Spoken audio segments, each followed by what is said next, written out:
Hello, everyone. Welcome back to Sever the Plot Thread. My name's Callum Quinn.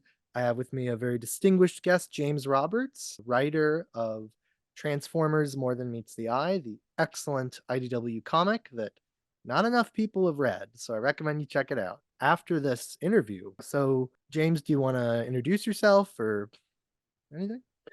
Yeah, well, I mean, you did a pretty good job there. Yeah, More Than Meets the Eye, and it's kind of sequel, but it's the same story. Lost Light. Those are the two things for which I am best known, and I'm sure we'll talk about them and the things before and after them. But I think it's those two comics that have got me here to talk to you today.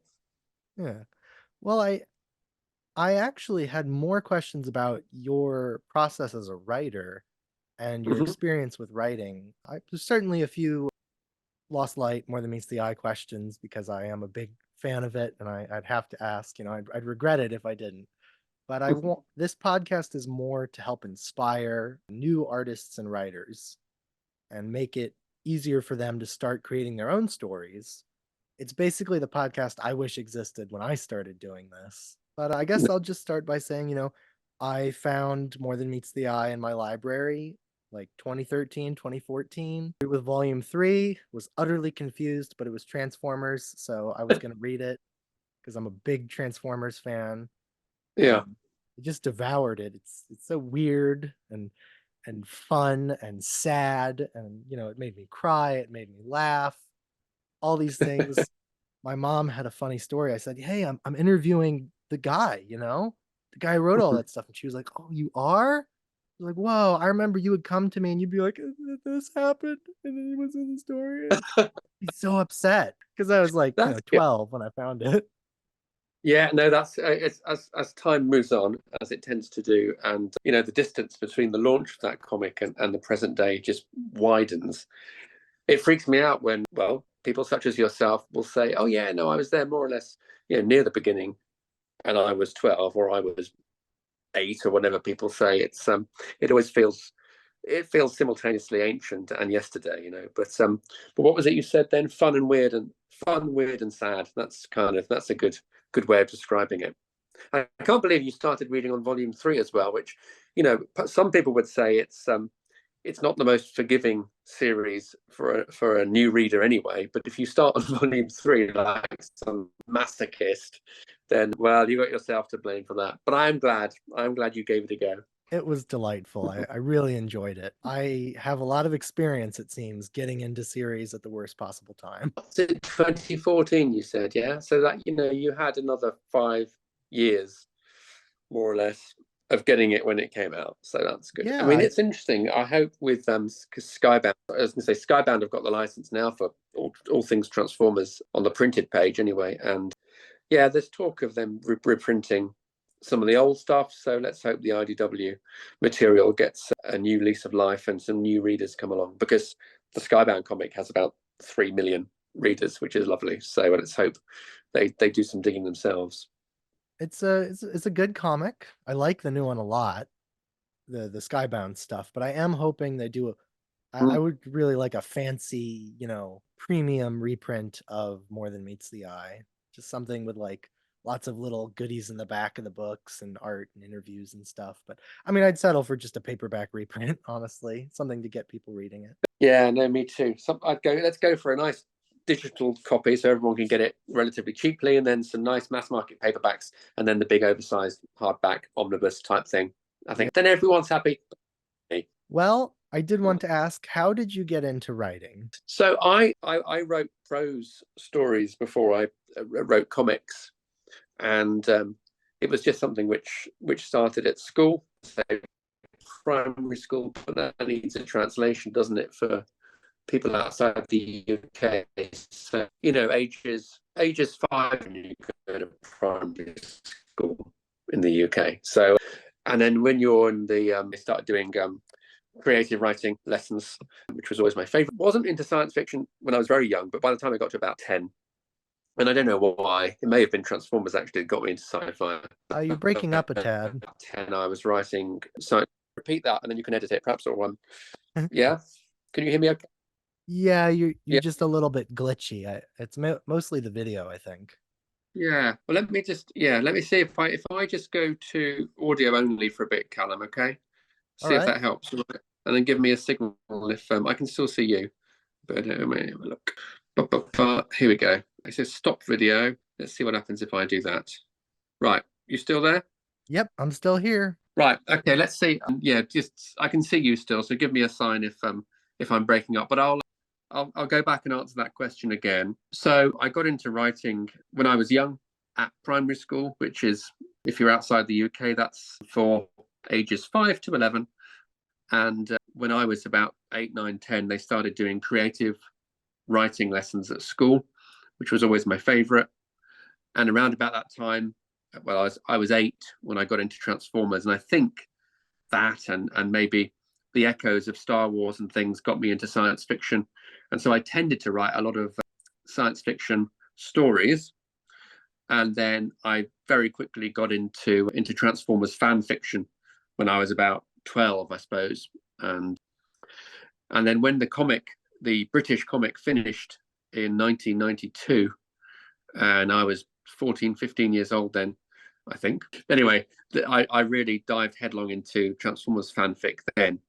And I went as far as publishing my own fanzine with my own prose writing and other people's contributions too. So that was kind of so even back then, just in terms of writing itself, there was a Transformers flavor to it from the early days. That's really cool.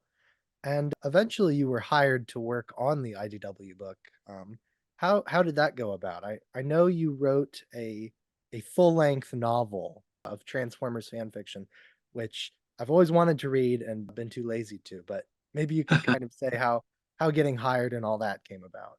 Yeah, so it's quite a nice linear story, really. So the fan fiction I mentioned, the fanzine, lasted about 18 months, 6 or 7 issues.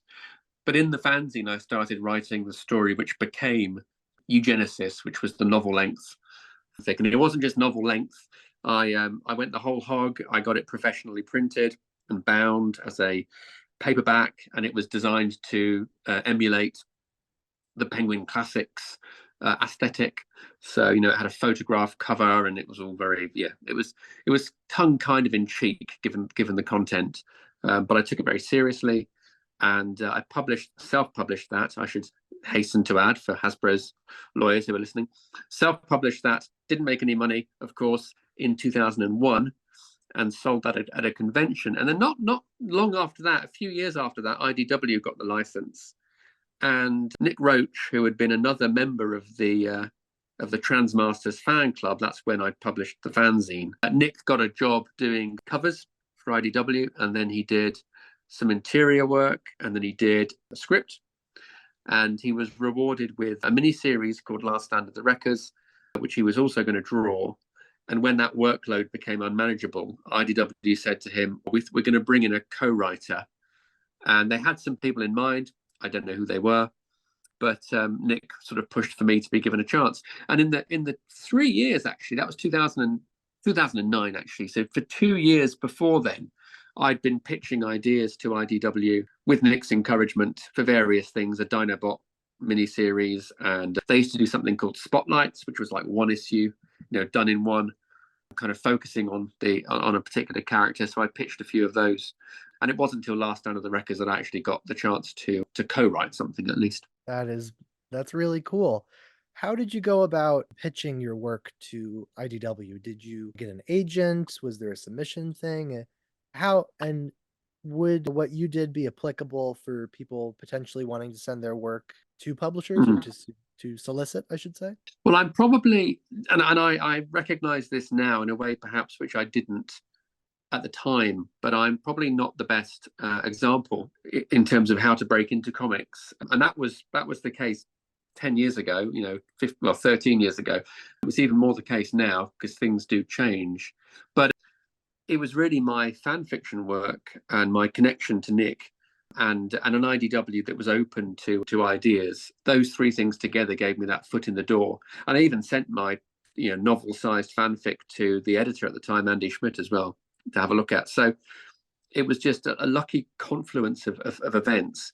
In terms of the pitches, they were, the thing is, you don't want to Well, actually, let me take a step back. And I certainly don't want to deter any writers out there who are looking to get into comics.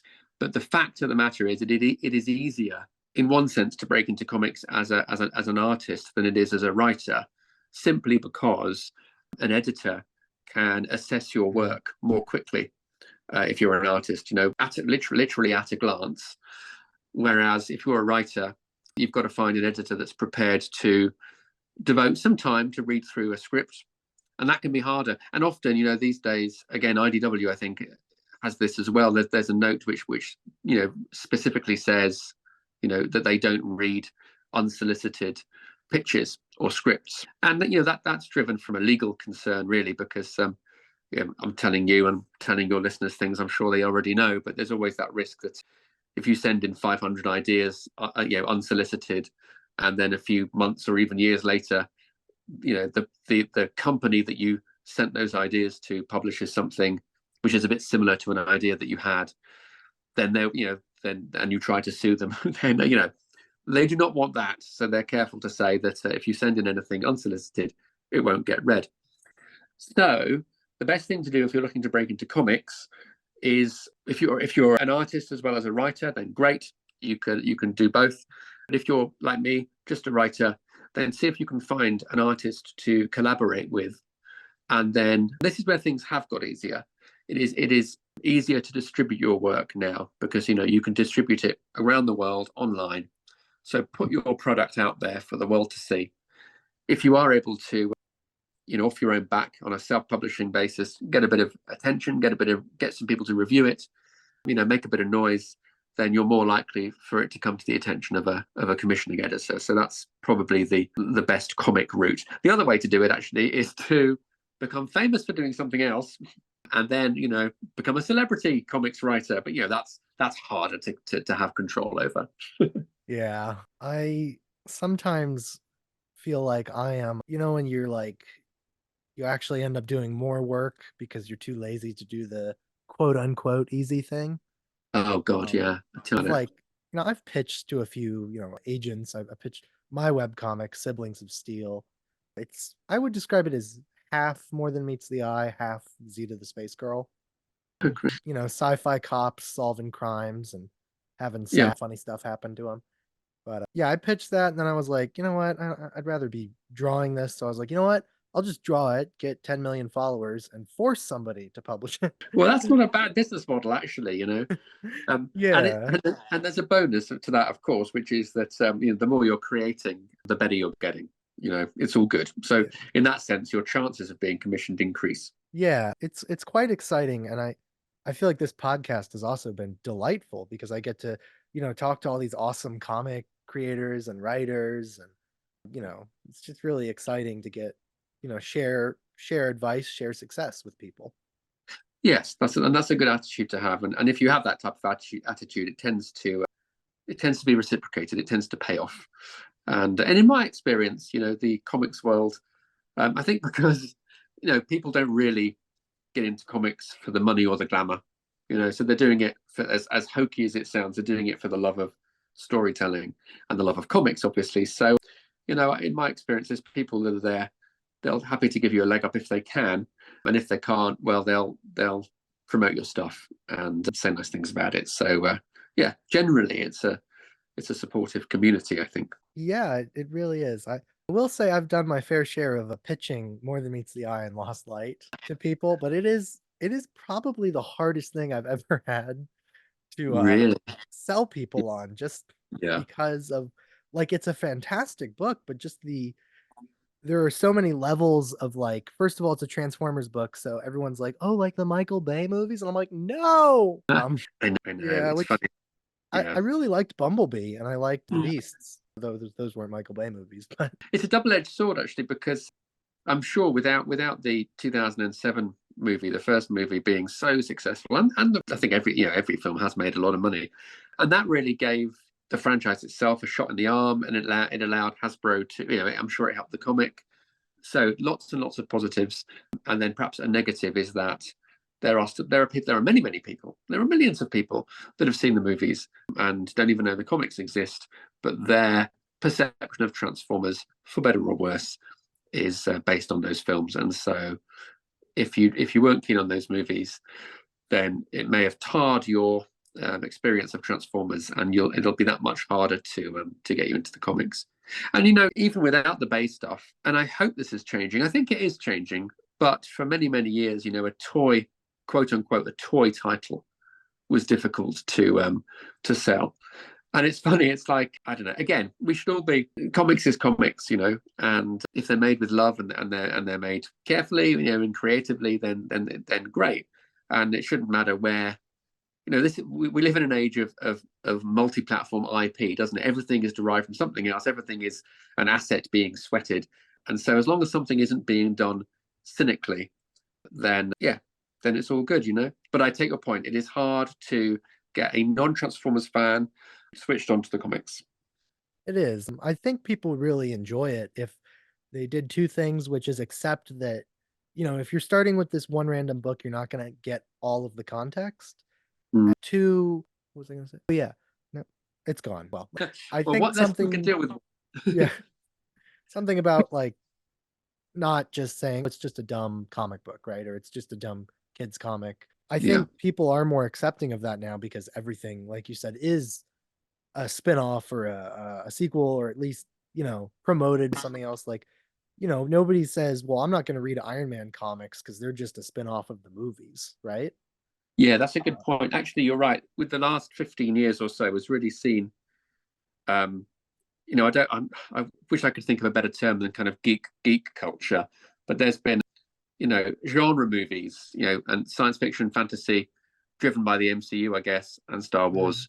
There's there's a whole, at least one new generation that have grown up with that all around them, and it is very much mainstream. And so perhaps some of the snobbery, which I grew up with in the 80s, has subsided. So yeah, it's interesting what you say. Sorry, just because when people read more than meets the eye, because part of my writing style or my world building, part of my writing style is to world build, and I will, as you'll know, I'll kind of make all these offhand, fleeting references to events or characters, and I know, and people who are well versed in Transformers know, that those things are new, and you're not supposed to know what they're about, and it's just tipping. It's a nod to a bigger, broader canvas, and in time, those blanks will be filled in. But to a brand new reader, it seems like wave after wave of lore that I don't know about, and the risk is it distances you from the book. So there needs to be, going back to what we said earlier, if Skybound is going to put out these new reprints, then I want to write a forward which says, hey, new reader, relax. You're going to read stuff and you won't know what it is, but that's by design. So just enjoy the ride. Everybody watching, if you know what Starscream's attack on Luna 2 is, comment down below. Yeah, that's wonderful. I really like that. I would like to ask, so I guess you already kind of said that, but what are some of your inspirations?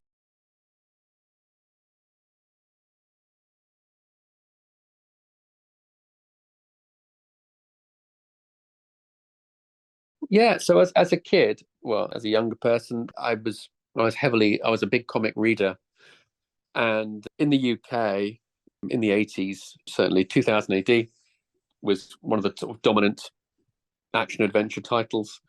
And so reading 2000 AD, I was into the obvious stuff like Judge Dredd, but I was also really into Zenith, which was one of Grant Morrison's earliest works, about kind of like and what I'm about to say sounds contemporary still, but it's like it was a modern take on the superhero genre, a very kind of British take, which meant slightly, satirical, a bit irreverent, a bit pointed. It was and it's Grant Morrison, so all sorts of layers of sort of social critique, most of which I'm sure passed me by as a kid. But enjoyed Zenith, enjoyed ABC Warriors a lot, Halo Jones, really good stuff. And then we didn't have any comic shops in Guernsey, so where I live, which is a little island off the coast of France, part of the UK. We didn't have any comic shops. We had, news agents which would carry British comics, which is how I got into Transformers. But occasionally, a shop would get some imported DC and well, no, actually never Marvel, imported DC titles, and I happened to be there when Justice League Europe issue 1 came out, and then through reprints in other UK titles, I got into Justice League International / Want to make America. something of it? Yeah, right, exactly. And actually, more than 2000 AD, that really opened my eyes to superhero comic possibilities, and because my comics world was quite narrow then, to me it was like the world of this is what comics can do.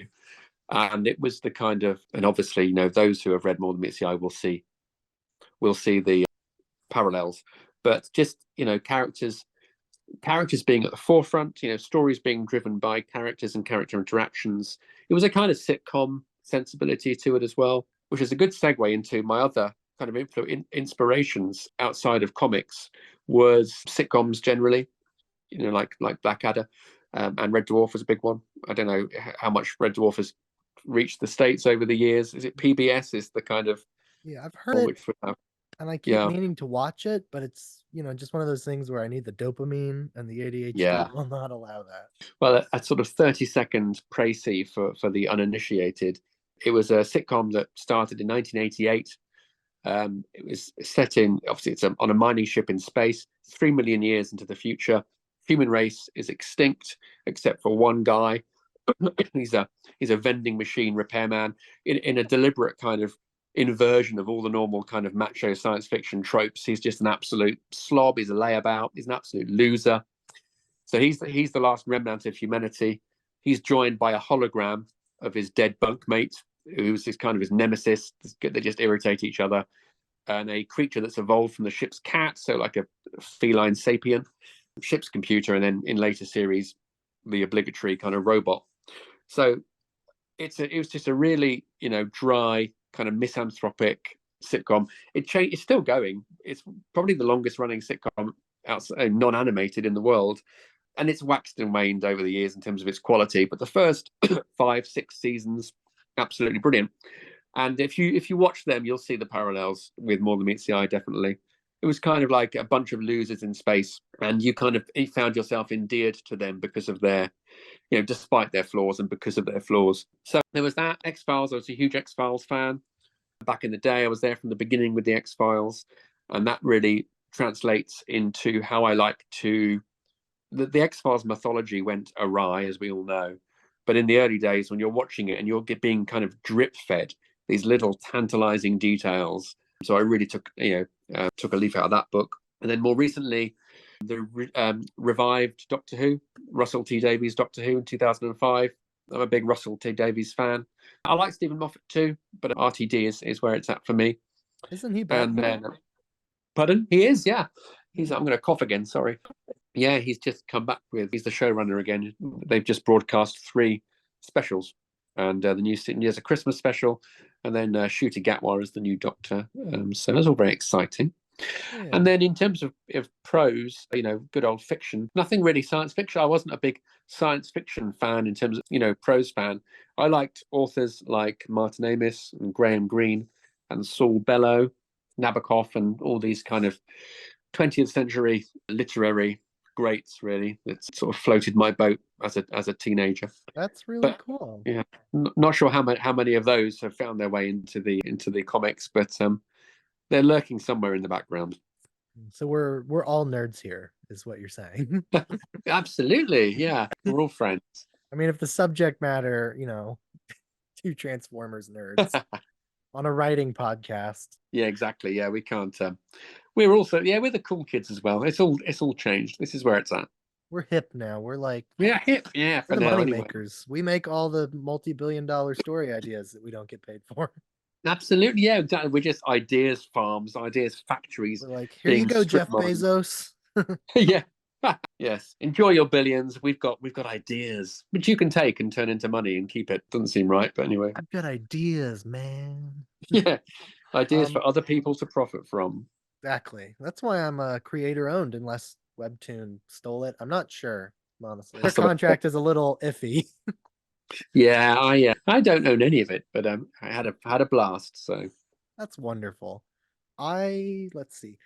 I'm really enjoying this. It's very exciting. How do you write out your stories? Like what, I should say, what software do you use, or like pen and paper, and how do you go about laying out your story? Because they're often very complex. I mean, More Than Meets the Eye has all these little things that like you would have had the whole story planned out to, put in like issue 1, the message from the Yeah. future and all that stuff, the message from the future past, whatever. Yes, that's right. Yeah, spoiler alert. Yeah. Oh yeah, sorry guys. No, I think meticulous is the word. I mean, I tried not to write myself into a corner, not to overwrite things in terms of future events, because you do want a bit of wriggle room, a bit of headspace.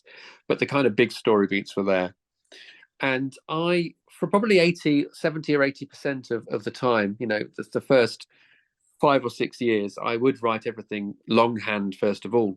I just found it easy. I had something, I don't know, something about the physicality of it, of literally putting pen to paper. I tell you what it was. I think when I go straight to keyboard, the temptation to edit is too great. Mm. You tweak and you edit and you rewrite, and then you kind of slow yourself down. And I find with a pen and paper, I would just scribble away and then think, well, I'll go back to it later rather than immediately. And probably your listeners, unless they're More Than Meets the Eye fans already, won't know this, but I put out these More Than Meets the Eye notebooks, they're called. 4 volumes so far. There's another couple of volumes to come, the last 2. And they're literally my notes, almost like a diary of writing More Than Meets the Eye. So all the story ideas, all the concepts, I used to scribble them in these notebooks. And these books I'm putting out are the transcribed notebooks. So it's kind of the raw materials of the comic. And that's kind of testament to just how much kind of raw materials I generated before I kind of refined it into scripts. So I would do it by longhand first, and I'd usually start off with probably some kind of almost like an elevator pitch, some sort of concept or some single sentence idea that could be mined for content, which sounds horrible, but you know what I mean. And then and the way I approach stories really is it's a synthesis of I guess a cool idea, but one which is driven by and resolved thanks to characters and the decisions they make. And I think if you take either of those things away, you've got a lesser result. Particularly if you've got a great, a high concept, but you haven't got any characters that sort of act as the engine. It can become very staid and artificial and quite soulless. By contrast, and this is what I prefer to do, I can't say I've always done it, but if you've got some kind of unusual sort of grabby idea and the story is about what that idea does to people or how they react to it, and if those reactions could only have really come about because of those particular characters, you know what I mean? So you can't just drop in any random character in an ongoing series. You can't just drop in any random character. That the things these characters are doing in response to this threat or this idea, this concept, whatever, it's very true to them and the way that they act. So that's when that's when I think you've got a good a blend of those different things. Anyway, do it by hand, refine it, then I start typing it up, and then again editing, I love it. I love the editing stage when you get to that point and you've done the spade work and you're just you're refining, you're titivating, you're tweaking, you're polishing, and you've got a good that you're pleased with how it's coming together. That's a lovely feeling. Yeah, and so that would be my process in terms of approaching a long running comic. With More Than Meets the Eye, we were encouraged to not plot too much beyond the first 12 issues because we didn't know whether it was going to be successful. And then, as the sales figures came in, it was doing all right. So we were allowed to think further ahead. And so when we came to, again, it's a nod to TV stuff really, but I started referring to kind of story arcs as seasons. So, season 1 of More Than Meets the Eye is the first 22 issues. Season 2, issues 28 through to 56, a really big 55 even, a really big multi-part storyline really. And sitting down to write that out, I spent months making sure all the moving parts locked together sufficiently, and kind of made like a narrative superstructure really, or narrative scaffolding. And once I knew that was there and it was locked in and it made sense and it was kind of mutually reinforcing, and that will make sense to people that have read season 2 because it's all sorts of predestination and time travel shenanigans.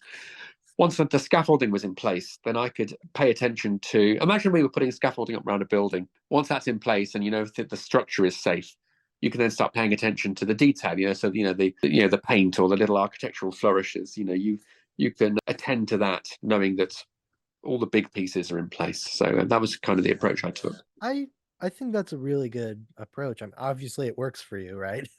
But Yeah. yeah, I Yeah. often find it very helpful because I'm the kind of person, right? I'm writing and I have it all planned out, and I'm like, wow, maybe actually all of this is terrible and I need to change it, you know? And then I'll Yeah. panic and like rewrite a bunch of stuff. But I always save the old drafts. Yeah, that's good And actually. You never know there might what be something which you've created it, but you've overlooked it at the time.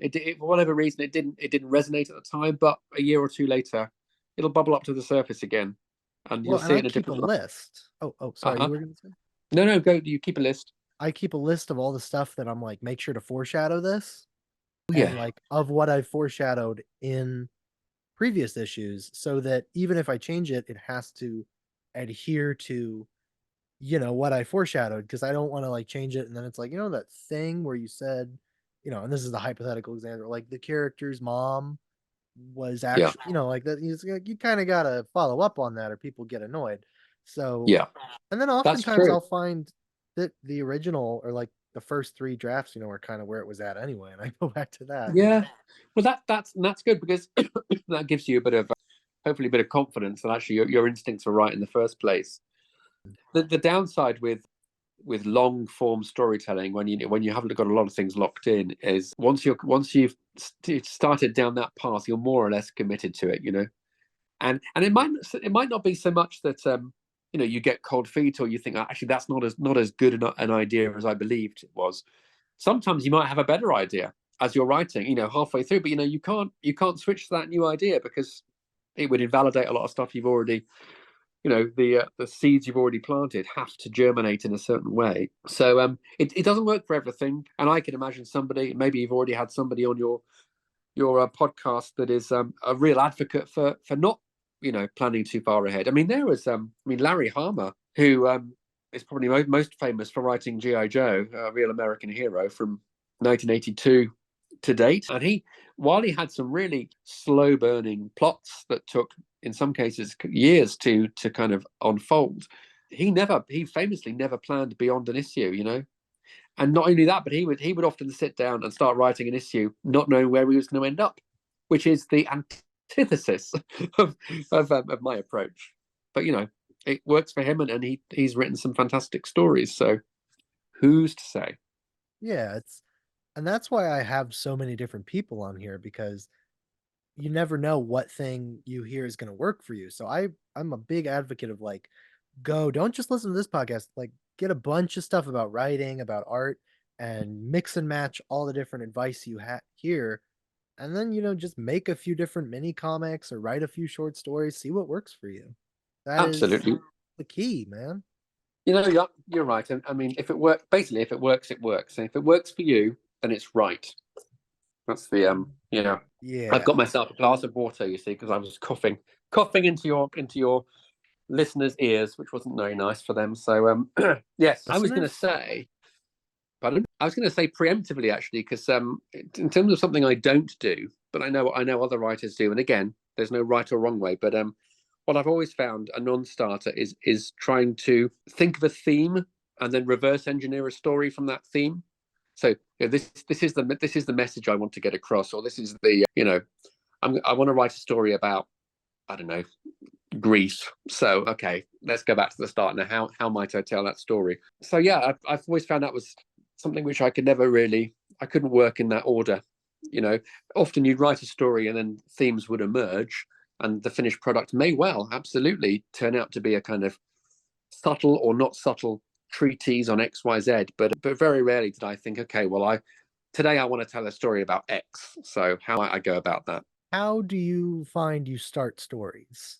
If it's not the theme, is it a character that you want to follow, or just a weird little noodling sci-fi idea? What do you? I think, yeah, I mean, if I was a writer of kind of historical romance or something, then my answer would be different. But as a kind of science fiction comic pulpy kind of guy, then yeah, it would generally it would start off with like a concept. So if you were to look through these More Than Meets the Eye notebooks, you'll see lots of just one-liner ideas like, well, like, you know, a planet, a hologram planet based on sitcoms, or personality parasites, you know, a transformation that takes a millennia to unfold. Stuff just like little hooks, story hooks. If But you're in parallel, unfamiliar, go on. yeah, exactly, yes, yeah. Yeah. If you're And unfamiliar with More Than Meets the Eye, it's dumber and more delightful than you could ever imagine. I love it. yeah, so just this kind of big, goofy, knotty, chewy sci-fi stuff. But like I said earlier, that's going to be pretty dry and unengaging. But when it gets interesting is when you drop your hopefully very well developed, very larger than life, relatable cast into that mix. You know, so what happens when these guys that you've grown to love or hate collide with some weird, twisty, turny science fiction thing? And then, you know, hopefully the sparks will fly. Now, having said that, as More Than Meets the Eye progressed, and like I say, so I always try and make it about, you know, the characters. I think I overuse the phrase character driven, but, you know, it is driven by the decisions these people take and the motivations that they have. And as you come to a deeper understanding of what makes them tick, then wonderfully that becomes more likely the driver for stories. So you, rather than say, okay, what if they came across a ship where time moves backwards? That might have been something in the early days, but then you get to something like, well, what would happen if, you know, if Ultra Magnus discovered that his best friend was a secret agent or whatever? I don't know. That's a awful idea, but you get the point, right? It's you find that you find you're more rooted in their emotional responses to things and their own way of navigating life, and that's where the ideas come from. And that's a lovely feeling too, because you think, okay, well, I feel these are rounded enough as characters for them to be interesting to me, and I want to find stories in them rather than external things which happen to them. How do you go about starting a character off? Do you find that the characters, do you start from an archetype? Do you just kind of have a little idea like, what if there was a character who really liked, you know, hyper filtered energex and was a mechanic? Yeah. Yeah. What do you, you know, how do you, where do the characters start in your mind? Well, I think you've probably answered my question, which is great. It does tend to be archetypes, as you say. And I think this is a product of two of my influences. One is sitcoms, and I say this with love, you know, but sitcom characters are dialed up to 11, right? You know, they are, because of the form, they're kind of turned up, they're brighter, you know, they're more saturated. So you have a slight exaggeration to their main character traits. And if you're not careful, then you get, you know, flanderization, you know, they become too overblown.